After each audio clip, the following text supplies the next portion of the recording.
Today's video is brought to you by the Barefoot Tactical Incorporation. For those of you who like to be operators but like to feel the broken tile between your toes.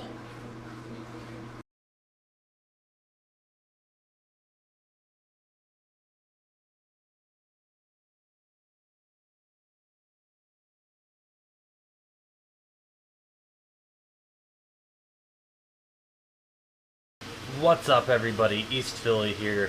You might notice something a little different. I'm not holding the camera today. What's up with that? Well, that is because I bought a tripod.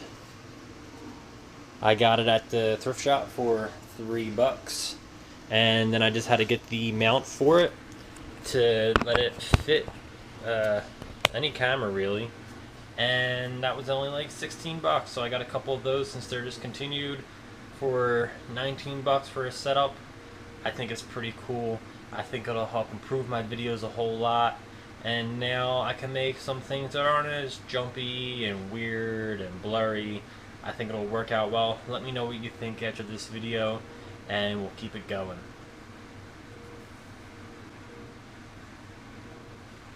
Of course, my app stops working when I'm trying to figure things out to make all this work better, but oh well. So today's video is mainly going over what I would say is not tactical concealment, because tactical kind of gets that wrong connotation sometimes. Tactical is very, to some people, military. It's very aggressive. It's usually seen as the offensive side of things. What I'm kind of talking about is hidden in plain view type of tactical. Something that you can carry around with you, and people wouldn't think of it as, hey, there's a weapon, or hey, there's someone who's law enforcement, there's someone who's military, there's someone who has a gun on them. What I'm going to be talking about is ways to carry weapons without really looking like you're carrying a weapon. So what is this useful for? For me, it's mainly about going to work. I do security work, I do armed security. So when I take weapons to work, I don't want people to know I have a weapon. I don't want people to start something with me because they see it. I don't want people to be calling the cops on me.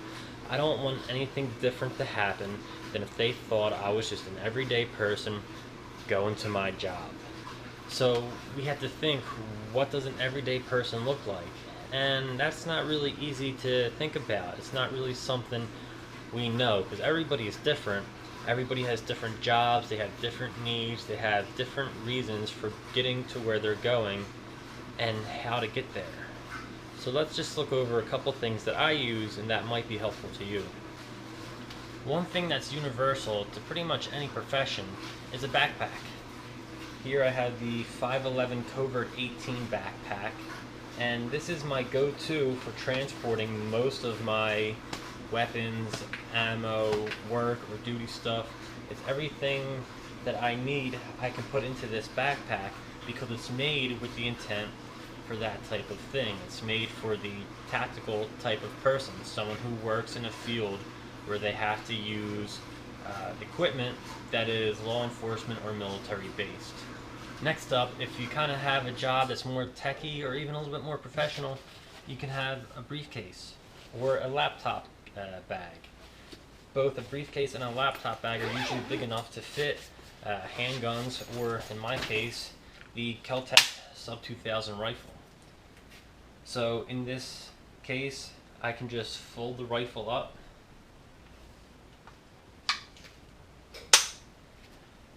put it into the laptop bag, zip it up, and I'm good to go. And I can really fit a lot of magazines and anything else I might need in here. Another thing you might be able to do, depending on your lifestyle, is use things that you would usually use for your hobbies. Some things are too big. Say if you're a golfer, you might be able to put some stuff into one of your golf bags. I don't know if there's a technical term for those or not, but they're a little heavy, they're bulky, they're not something you can really take into your job and sit somewhere without people asking questions or without people really looking at you funny. But for me, I'm a musician, I can just grab my guitar case, and most people wouldn't really ask too many questions unless they really like music and they want you to play something. But in my case, I have a full 18-inch rifle with an A2 buttstock. Now, here, there's really nothing that is tactical about this in the sense, because it's a full rifle. It's not broken down or anything. It fits right in here. It's a padded case. It kind of looks dorky with the tribal stuff on it, but in the back pouch, I have a 40 round magazine and two 30 round magazines. You just throw it over your shoulder. You can hop on the subway, you can do whatever you want, and nobody's going to really know the difference. So though there's some things that are not really purpose-built for carrying a weapon, except for the backpack, which was made for carrying a weapon, but it was made in a way to look like a normal backpack.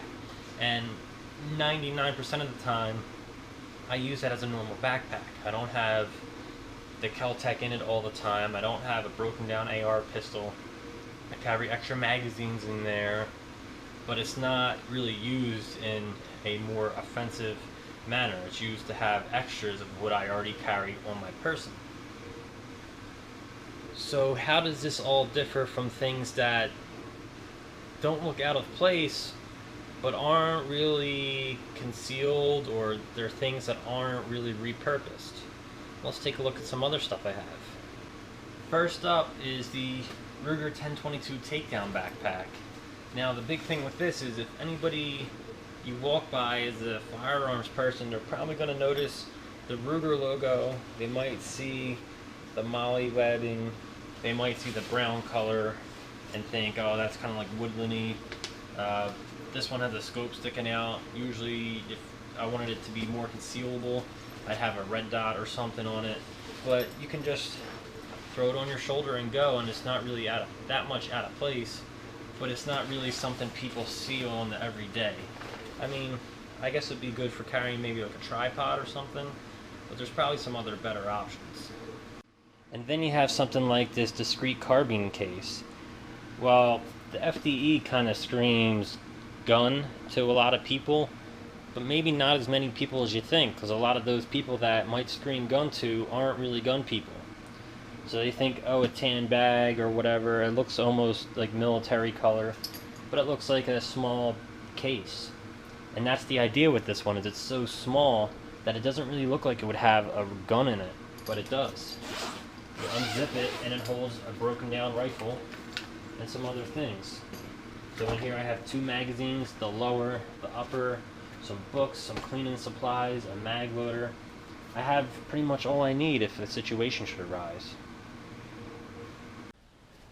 So what is all this about?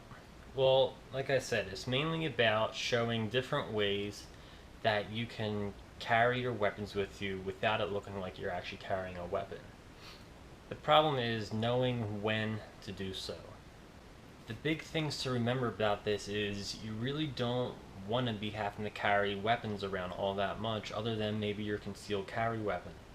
It all depends on your local laws. You really have to know when can you carry certain types of weapons, how you're allowed to carry them, where you're allowed to carry them, and for what purpose. Also, if you need any special documentation to do so. Now, the only time I really use these items is going to the range, other than, like I said, the main backpack, which I use as a regular backpack for most of the time, but I have some stuff in it to help me with my own concealed carry. I don't carry rifles around, I don't carry the Sub 2000 around or anything like that. I use them when I'm going to the range. But I like to know that if I ever have to get somewhere with those things, I can do so without drawing attention to myself. So what's the breakdown of this? This is another one of those philosophy of use types of videos. Each of these bags has a special use, and I have found ways to really use them a certain way that fits my needs. They might not fit your needs. You might have neighbors that have never heard you play music or do anything like that. You walk out with a guitar bag and they're thinking, why does that guy have a guitar? We never heard him play. We've been in his apartment. He doesn't have any guitars or amps. What's going on? So you really have to figure out what's good for you. If you liked the video, give it a like. If you disliked the video, give it a dislike. If you did dislike it, that's okay, but please let me know in the comments why, so I can make this channel better for both you and me. That's it for this Firearms Friday, everybody. Hope everybody has a great weekend. I hope you had a great week. Stay safe, and I'll see you all later.